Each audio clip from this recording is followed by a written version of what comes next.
கிறிஸ்துவுக்குள் பிரியமானவர்களே, இந்த நாளுக்கான தினசரி தியான வசனம் மத்தேயு எழுதின சுவிசேஷம் 6வது அதிகாரம் 13வது வசனம். மத்தேயு 6:13, மேத்யூ 6:13. எங்களை சோதனைக்குட்பட பண்ணாமல் தீமை நின்று எங்களை ரட்சித்துக் கொள்ளும். ராஜ்யமும் வல்லமையும் மகிமையும் என்றென்றைக்கும் உம்முடையவைகளே, ஆமேன் என்பதே. அதாவது மூன்றாவதாக கேட்கக்கூடிய ஒரு விண்ணப்பம் என்ன? எங்களை சோதனைக்குட்பட பண்ணாதீங்க. எப்படி? அதாவது கர்த்தர் நம்மளை யாரையும் சோதனைக்கு பண்ணுறவர் இல்லை. அதாவது பொல்லாங்கனால நம்மளை சோதிக்கிறவர் கிடையாது. கர்த்தர் மூலமாக வர்றது ட்ரையல்ஸு. இங்கே சோதனை என்று சொல்லக்கூடிய ஒரு காரியம் என்னென்னா, ஏன்னா நீங்கள் இதை புரிஞ்சு கொள்வதற்காக சொல்கிறேன். யாக்கோபு 1வது அதிகாரம் 13வது வசனத்தில் நம்ம பார்க்குறோம், சோதிக்கப்படுகிற எவனும் தான் தேவனால் சோதிக்கப்படுகிறேன் என்று சொல்லாதிருப்பானாக. காரணம் என்ன? தேவன் பொல்லாங்கினால் சோதிக்கப்படுகிறவர் அல்ல, ஒருவனையும் அவர் சோதிக்கிறவரும் அல்ல. அப்போ என்ன டெம்டேஷன் என்று சொல்லக்கூடிய காரியம் தேவன்கிட்ட இருந்து வர்றதில்லை. அதாவது என்னன்னா, நம்மளுடைய விசுவாசம் எப்படி இருக்குங்கிற ஒரு டெஸ்ட், ஒரு சோதனை, ஒரு பரீட்சை, அது கர்த்தர் பார்ப்பாரு. ஆனால் பொல்லாங்கனால சோதிக்கிறது அது சாத்தானோட வேலை. இதை என்ன சொல்றாரு? தீமை நின்று எங்களை ரட்சித்துக் கொள்ளும். என்ன? சாத்தான்ட்டு எங்களை ரட்சித்துக் கொள்ளும். நம்ம லூக்கா 22வது அதிகாரத்தில் 31-32 வசனத்தில் பார்க்குறோம்.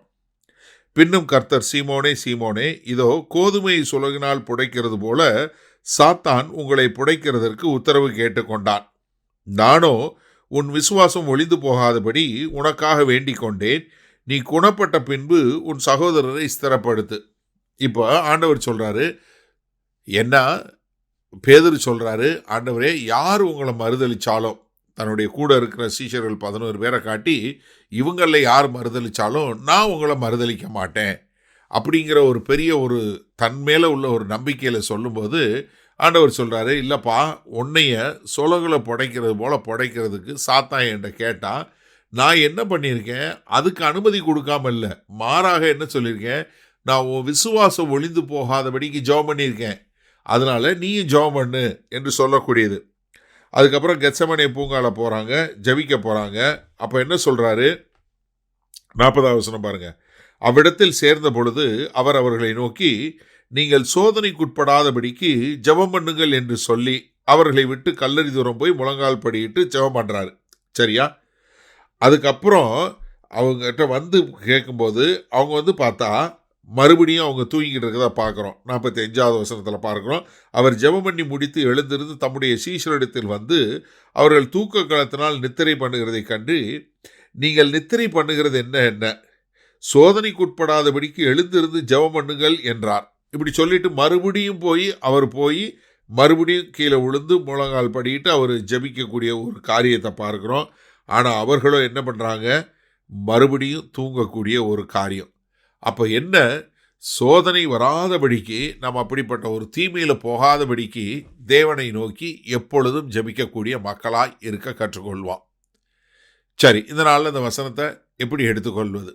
ஏன்னா இந்த பின்பகுதி என்ன பார்க்குறோம்? ராஜ்யம், வல்லமை, மகிமை எல்லாமே கர்த்தர் ஒருத்தருக்கு தான். அப்போ நம்ம நீங்களோ நானோ எந்த அளவுக்கு நம்ம ஜெபிக்கக்கூடிய மக்களாக இருக்கிறோம்? சோதனைக்குள்ளே போகாதபடி கர்த்தர் நம்மை பாதுகாத்து வழி நடத்தணும்னு சொல்லி கர்த்தருடைய காரியத்தையும் கர்த்தருடைய சித்தத்தை அறிந்து கொள்வதற்கு நாம் எந்த அளவுக்கு விழித்திருந்து ஜெபிக்கக்கூடிய மக்களாக இருக்கிறோம்? சிந்திச்சு பாருங்கள் ஒரு நிமிஷம். ஏன்னா இன்றைக்கு ஜெபங்கிறது நம்ம ஏதாவது பிரச்சனை, ஏதாவது ஒன்று முடிவு வரணும் அப்படிங்கிறது மட்டும்தான் ஜெபிக்கக்கூடிய மக்களாக இருக்கிறோம். ஆனால் கர்த்தர் என்ன சொல்கிறாரு? நீ எப்பொழுதும் ஜெபிக்கக்கூடியவனாக இருக்க வேண்டும். எப்பொழுதுமே ஜெபித்து இருக்கும்போது தான் நீங்கள் சோதனைக்குள்ளே போக மாட்டீங்க. நம்ம கர்த்தராகிய இயேசு கிறிஸ்துவோட வாழ்க்கையில் பார்க்குறோம், அவர் எப்பொழுதும் தனித்திருந்து பிதாவோடு பேசிக்கொண்டே இருக்கிறார். அதனால தான் அவருக்கு எவ்வளோ பெரிய சோதனை வந்தாலும் சரி, சாத்தான் எவ்வளோ பெரிய சோதனையை கொண்டு வந்தாலும் அவர் என்ன பண்ணுறாரு? தேவனுடைய வார்த்தையாகிய அந்த பரிசுத்த வார்த்தைகளை கொண்டு தனக்கு உண்டான எல்லாவற்றையும் மேற்கொள்ளக்கூடியவராக இருக்கிறார். தேவனுடைய வார்த்தையில் அவர் கொஞ்சம் கூட அவிசுவாசம் இல்லாமல் பார்த்து கொண்டார். ஆதாமுக்கும் ஏவாளுக்கும் சொல்கிறாரு. ஆனால் என்ன நடக்குது? அங்கே ஆதாம் தூங்கிடுறாரு. ஏவாள்கிட்ட சாத்தான் வஞ்சிக்கும்படியாக சொல்லும்போது கர்த்தர் அப்படி சொன்னாரோ அப்படின்னு ஒரு சந்தேகம்.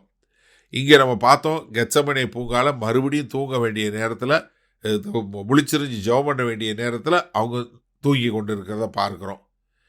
இப்போ பாருங்க, இன்றைக்கும் நம்ம அநேகர் இன்னும் அநேக சகோதரர்கள் தூங்கி கொண்டு இருக்கக்கூடியவங்களா மக்களாக இருக்கிறாங்க. ஆனால் நீங்கள் இந்த செய்தியை கண்டு கொண்டு இருக்க நீங்கள் ஒவ்வொருத்தரும் விழித்திருந்து எப்பொழுதும் ஜெபம் பண்ணி எல்லா சோதனைகளையும் மேற்கொள்ளக்கூடிய ஒரு கிருபையில் வாழ உங்களை ஒப்பு கொடுப்பீங்களா? மகா கிருபையும் இரக்கம் நிறைந்த எங்கள் அன்பின் தகப்பனே, இந்த செய்தியை கேட்டுக்கொண்டு இருக்கிற எனக்கு அருமையான சகோதர சகோதரிகள் ஒவ்வொருவரும், ஆமாண்டவரே, எப்பொழுதும் விழித்திருந்து ஜெபித்து, ஆமாண்டவரே, உம்முடைய பிரசன்னத்தில் வாழக்கூடிய மக்களாய் எப்பொழுதும் வாழ, எல்லா சோதனைகளையும் மேற்கொள்ள ஒரு நல்ல கிருபையினால் வழிநடத்த வேண்டுமாய் அன்பும் நிறைந்த இரக்கமும் நிறைந்த எங்கள் அன்பின் தகப்பனே, எங்களுக்கு உதவி செய்ய வேண்டுமாய் இயேசு கிறிஸ்துவின் மூலம் மன்றாடி நிற்கிறோம். ஆமேன். கர்த்தர் உங்களை ஆசீர்வதிப்பாராக. நாம் நாளை மாலை மணால சந்திப்போம்.